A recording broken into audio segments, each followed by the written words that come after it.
श्री शिवाय नमस्तुभ्यम हर हर महादेव। गुरुजी पंडित प्रदीप मिश्रा जी के बताए उपायों को हम वीडियो के माध्यम से करके बताते हैं ताकि वे उपाय आपको आसानी से समझ में आ सके।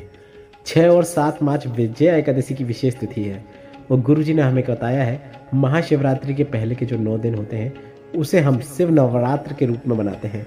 ऐसे में हर दिन विशेष है, हर दिन उपयोगी है और गुरुजी पंडित प्रदीप मिश्रा जी के बताए विजया एकादशी के उपाय हम आपको इस वीडियो में बताने वाले हैं। यह उपाय धन प्राप्ति, लक्ष्मी प्राप्ति, रोग मुक्ति और घर से क्लेश दूर करने के लिए, पैसों की तंगी को दूर करने के लिए, कर्ज मुक्ति के लिए, एक कमाओ सवा खर्च होने पर करने वाले उपाय शामिल हैं। सभी उपाय बताने से पहले हम आपको बता दें कि अगर आप विजया एकादशी का व्रत करना चाहते हैं या फिर विजया एकादशी के उपाय करना चाहते हैं तो वह आप कब कर सकते हैं। तो सबसे पहले हम आपको बता दें, अगर आप विजया एकादशी के उपाय करना चाहते हैं तो आप गुरुजी पंडित प्रदीप मिश्रा जी के बताए विजया एकादशी के उपाय आप 6 मार्च और 7 मार्च दोनों दिन कर सकते हैं। और अगर आप विजया एकादशी का व्रत रखना चाहते हैं, मतलब आप एकादशी का व्रत का नियम धारण किए हुए हैं, तो आपको यह व्रत 7 मार्च को करना है। अब यह इसलिए क्योंकि एकादशी की महत्वता व्रत की तभी मानी जाती है जब एकादशी प्रदोष को स्पर्श करे, मतलब प्रदोष की तिथि एकादशी की तुरंत बाद आए और एकादशी के दिन अगर थोड़ा सा भी प्रदोष है तो उस दिन की महत्वता अधिक मानी जाती है। तो 7 मार्च को विजया एकादशी है और कुछ समय के लिए प्रदोष भी है। तो ऐसे में आप 7 मार्च की विजया एकादशी का व्रत करके अधिक से अधिक लाभ प्राप्त कर सकते हैं। और अभी हम आपको जो उपाय बताने वाले हैं वह उपाय आप 6 मार्च और 7 मार्च दोनों एकादशी को कर सकते हैं। अब कई लोगों को प्रश्न आता है कि हम क्या एकादशी की तिथि में बेलपत्र तोड़ सकते हैं। नहीं, आप बेलपत्र नहीं तोड़ सकते, बल्कि नियम तो यहाँ तक है, अगर आप कोई भी एकादशी का व्रत रख रहे हैं तो उसमें आपके हाथों से कोई डाली नहीं टूटना चाहिए, कोई पत्ती नहीं टूटना चाहिए, किसी भी वृक्ष की, किसी भी पौधे की। तो अगर आप व्रत रखते हैं तो आपको इस बात का विशेष ध्यान रखना है। अगर व्रत नहीं रखते हैं तो भी आप ध्यान रखें कि बेलपत्र आपको नहीं तोड़ना है। अब उपायों की ओर बढ़ते हैं। सबसे पहले हम आपको बता दें, अगर आपके घर में धन संपदा की कमी है और शिव नवरात्र में आप लक्ष्मी प्राप्ति के लिए कोई उपाय करना चाहते हैं तो आपको एक काफ़ी सरल और आसान उपाय करना है। आपको एक कलश में जल भरकर 7 बेलपत्र लेकर शिवालय पहुंच जाना है। शिवालय पहुंचने के बाद आपको जल कलश के अंदर गंगा जल भर लेना है। अगर आपके पास गंगा जल पर्याप्त मात्रा में नहीं है तो आपके पास जो जल है उसे भर लीजिए, उस जल को भर लीजिए। अगर आपके पास थोड़ा सा गंगा जल की बूंदें हैं कुछ, तो आप कुछ बूंदें उस पात्र के अंदर डाल दीजिए, अगर पर्याप्त मात्रा में नहीं है तो। इसके बाद आपके पास यदि थोड़ी सी मात्रा में भी गंगा जल नहीं है तो आप अपने घर का पानी के परिंदा, जहां आप किचन में पानी रखते हैं, वहां से जो जल आपके पास है वह जल लेकर भी आप यह उपाय कर सकते हैं।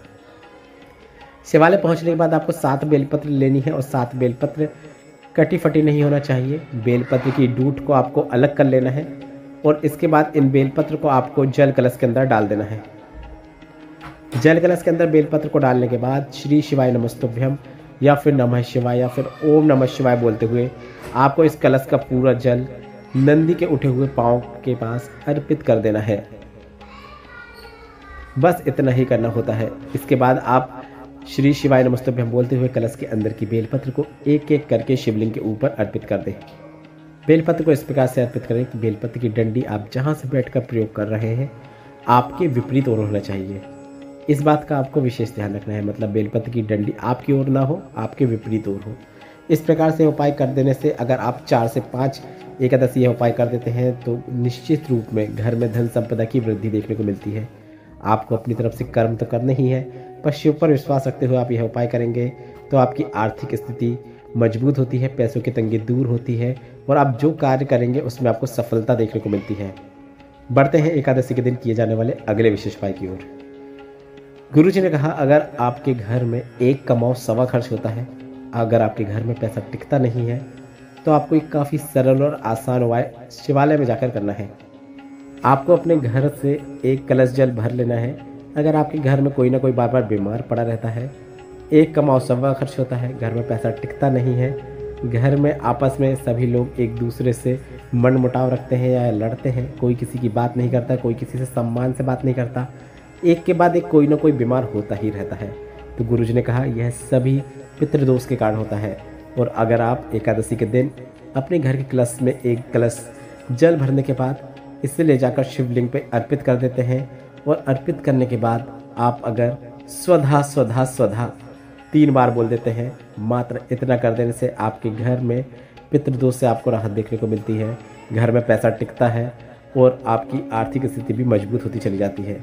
यह विशेष उपाय आप प्रत्येक एकादशी में कर सकते हैं, कम से कम 5 एकादशी जरूर कीजिएगा। काफ़ी सरल और आसान उपाय है। अब कई लोगों का प्रश्न रहता है कि इस उपाय के अंतर्गत शिवलिंग पर जल कैसे अर्पित करना है। तो गुरुजी ने कहा कोई भी तरीका शिवलिंग पर जल अर्पित करने का खराब नहीं है। आप चाहें तो शिवलिंग के ऊपर डायरेक्ट जल अर्पित कर सकते हैं, या फिर आप सबसे पहले गणेश भगवान, फिर शरणारायण कार्तिकेय, फिर माता अशोक सुंदरी, फिर उसके बाद शिवलिंग का कटीय भाग, इसके बाद ऊपर बंधी हुई जलाधारी, अंत में पूरा जल आपको शिवलिंग के ऊपर अर्पित कर देना है। बस इतना ही करना होता है। और गुरुजी ने कहा है अगर आप स्वधा स्वधा स्वधा ना बोलने के जगह अगर आप स्वधा स्तोत्र का पाठ करेंगे तो वह भी आप कर सकते हैं। स्वधा स्वधा स्वधा बोलना आसान है क्योंकि स्वधा पार्वती जी की नानी है, पितृलोक में निवास करती है और आपका जल पितृलोक तक पहुंच जाता है और आपके पितृ तृप्त हो जाते हैं, भोलेनाथ उन्हें तृप्त कर देते हैं। पर अगर आप स्वधा स्तोत्र भी पढ़ना चाहते हैं तो आप नंदी के पास बैठकर स्वधा स्तोत्र को आप गूगल करके निकाल सकते हैं। वो गूगल करके निकालने के बाद उस स्वधा स्तोत्र को पढ़ के आप अधिक से अधिक लाभ प्राप्त कर सकते हैं। अगर आप शिवालय नहीं जा सकते हैं तो आप अपने घर में ही पानी के परंडे के पास एक दीपक प्रज्वलित करके, पितरों के निमित्त दीपक प्रज्वलित करने के बाद आपको स्वधा स्तोत्र का पाठ घर पे ही कर लेना है। इस प्रकार से भी आप यह उपाय कर सकते हैं। आप मंदिर में जाकर जल चढ़ाने के बाद 3 बार स्वधा बोल सकते हैं या फिर अपने घर पर ही स्वधा स्तोत्र का पाठ कर सकते हैं। बढ़ते हैं अंतिम विशेष उपाय की ओर। शिव नवरात्र चल रहे हैं और गुरुजी ने सभी से एक सरल और आसान उपाय करने को कहा है। गुरुजी ने कहा आप जब भी अपने घर में भोलेनाथ की पूजन करते हैं, पूजन करने के बाद आप आरती तो करते ही होंगे और आरती करने के बाद आप जो आरती का दीपक होता है उसे आप अपने भोलेनाथ के सामने रख देते हैं। पर गुरुजी ने कहा है आपको प्रयास करना है शिव नवरात्र में वह दीपक उठाकर आपको अपने पानी के पात्र के पास, जहां आपके किचन में पानी के पात्र रखा होता है उसके पास ले जाके रख देना है। आप चाहो तो वहां पर श्री शिवाय नमस्तुभ्यम या नमः शिवाय या फिर ओम नमः शिवाय मंत्र का उच्चारण करते हुए भी यह उपाय कर सकते हैं। मतलब दीपक को उठाकर जब दीपक को किचन तक ले जाएंगे तो ले जाते समय आप श्री शिवाय नमस्तुभ्यम या नमः शिवाय या फिर ओम नमः शिवाय बोल सकते हैं। अब इसके साथ कई लोगों का प्रश्न आता है कि हम इस उपाय में गोल बाती का उपयोग करते हैं, मतलब हम आरती करते समय गोल बाती का उपयोग करते हैं, तो हम पितरों के लिए कैसे लंबी बाती रख दें। तो गुरुजी ने कहा है आप भोलेनाथ के पूजन में भी लंबी बाती का उपयोग कर सकते हैं क्योंकि वहाँ पर माता पार्वती भी होती है। तो लंबी बाती का दीपक का भी उपयोग कर सकते हैं और उसे आप पितरों के निमित्त रख सकते हैं। और गुरुजी ने कहा है कि आपको जब आरती करना है उसके बाद दीपक रखना है, क्योंकि कई लोग प्रश्न कर रहे थे कि हम यह दीपक सुबह रखें या शाम। तो आपको इस बात का ध्यान रखना है कि गुरुजी ने कहा है जब भी आप आरती करते हैं उसके बाद आपको दीपक को उठाकर पानी के परंडे के पास रख देना है। इस वीडियो में बताए गए उपाय से संबंधित अगर अभी भी आपके मन में कोई प्रश्न है तो प्रश्न आप कमेंट बॉक्स के जरिए पूछ सकते हैं। मेरे द्वारा दी गई जानकारी अगर आपको थोड़ी सी भी उपयोगी लगी हो तो इस वीडियो को लाइक करके कमेंट बॉक्स में हर हर महादेव जरूर टाइप कीजिएगा। श्री शिवाय नमस्तुभ्यम। हर हर महादेव।